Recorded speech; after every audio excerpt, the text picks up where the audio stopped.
Yo, what's going on, everybody? Welcome back to the 31 Days of Horror. I am your host, Mood616, and thank you once again for stopping in, guys. Yes, 31 Days of Horror Volume 8, Day 21, coming at you live and direct. Alrighty, so we're gonna take a trip from, where were we yesterday? I'm not even 100% sure, but we're going to Mexico today. Anyways, the beautiful country of Mexico. And we're going to take it all the way back to 1959, which actually is a pretty damn good year in the horror realm for films and stuff like that. So, without further ado, we have a film called The Black Pit of Dr. M from 1959. Now, this, you won't be able to actually read that right there because it's in Spanish. I was just looking to see if I had the box set next to me. But yeah, so it's from Powerhouse Indicator, and it was released part of the Mexico Macabre line here.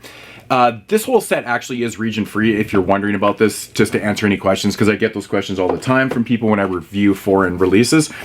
But yeah, you can actually get this on DVD in region 1. It was released under Synapse's sister label, or sub-label, I would say, Panic House, and it was part of like a 7 collection of Casanegra Presents type films, and they were like all Spanish releases. This particular one has 5 of the 7 films that were released. I'm actually missing one myself. It's like a vampire film or whatever, which they didn't include in here, but this set is really awesome. In fact, I've reviewed pretty much all these films at one point on this channel over time. So, but yeah, the Black Pit of Dr. M, from 1959, quick little synopsis here. So basically this one is about 2 doctors who make a pact.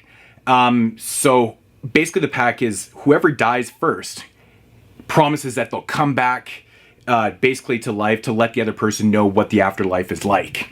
And of course, this plan doesn't really go according to the plan, and it doesn't really end up that great for one of the doctors. And yeah, I'm just gonna leave the synopsis right there. Now, my thoughts on this movie, this is a masterpiece. I love this movie. This is one of the films from the 31 Days of Horror that I've actually seen before. And I watched this film a bunch of years ago when I got the old DVD and stuff, and just fell in love with it. In fact, pretty much all those DVDs from that Mexican line are really good, all the films.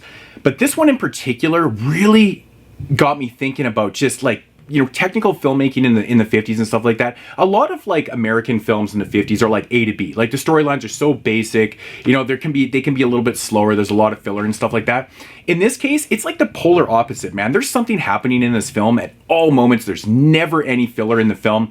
In fact, the storytelling in this is what really separates this from a lot of films even today. Like, it's so brilliantly executed.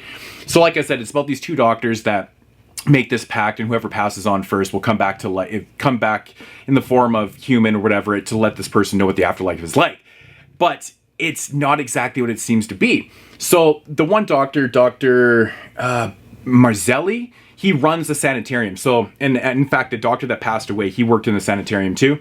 So this guy, he runs a sanitarium and stuff like that, and there's all this craziness that's happening. So basically, after the doctor passes on, we get introduced to his daughter, who basically receives this message from this person saying, you know, you have a locket and stuff. You need to take this to the doctor to unlock, you know, some secrets and stuff like that. So she makes her way to the sanitarium where they unlock these secrets and things like that. It's kind of like her, basically her riches, you know, because he had basically abandoned his daughter when she was born, and she never really knew her father and stuff like that. And this was his way of giving back to her for abandoning her and stuff like that. So she gets all this money and stuff like that.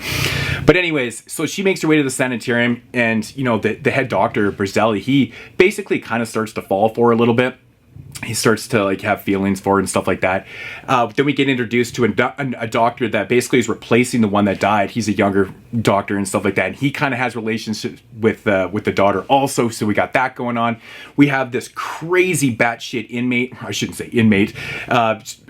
Basically someone that's in the sanitarium who's totally insane. Something happens with her and one of the other doctors in there, and he gets all disfigured and stuff like that. And then we got some other things that are happening too.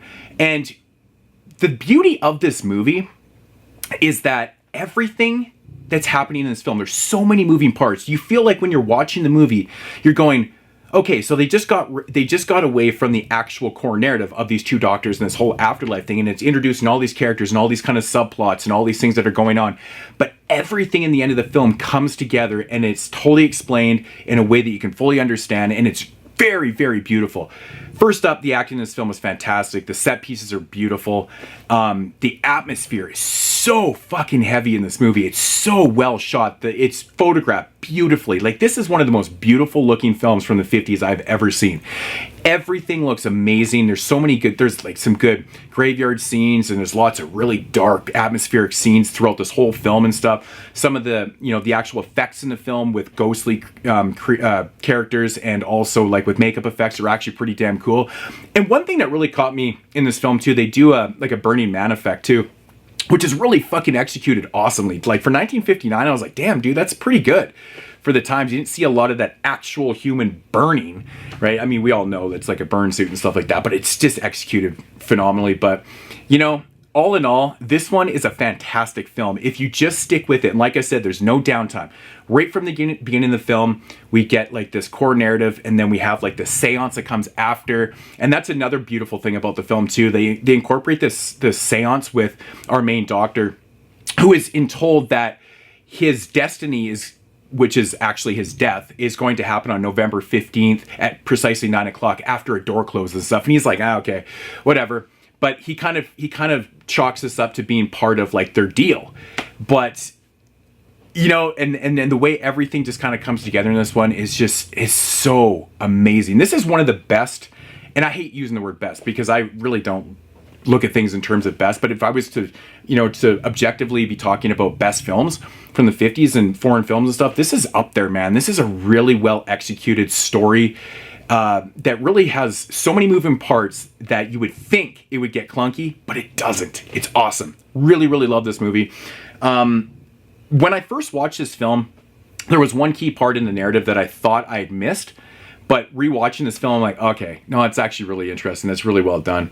But again, I don't want to give too much away about the movie because you need to watch it for yourself. And it's just a masterpiece on filmmaking. Even the editing, the transitions in the film are really, really good. The music is very haunting. It kind of reminds me of Carnival of Souls at times. It has like that really dark organ feel that just feels very foreboding, and it's very dark and it's deathly, and you know shit is about to go down, but you don't know what. In fact, you really have no idea the twists and turns that this movie brings, man. It is fantastic stuff. Like honestly, like I said, you watch a lot of films from the 50s and they're A to B. They're very simple narratives and they go exactly where you think they're going to.